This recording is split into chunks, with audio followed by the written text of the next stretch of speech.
Spýtam sa ohľadom tetovaní. Máte tetovanie? Nie. Nie. A chceli by ste niekedy? Nie.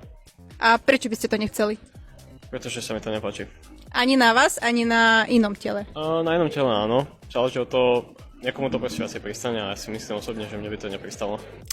Z filozofického hľadiska ľudské telo je tak jedinečné pre každého človeka, tak pokresliť to niečím tak obyčajným ako atrament, ktorý vlastne zdieľajú ostatní ľudia, je to trošku škoda. A keby napríklad vaša partnerka alebo niekto z vašej rodiny chcel tetovanie, prekážalo by vám to? Asi nie, je to ich rozhodnutie. Takže keby napríklad ste našli ženu, ktorá by sa vám veľmi páčila, ale mala napríklad celú ruku potetovanú, by ste začali s ňou niečo riešiť? Začali riešiť, mňa by to asi neprekážalo. Pokým to nie sú nejaké ruky, no hej, čo by nebolo vidno, dá sa povedať.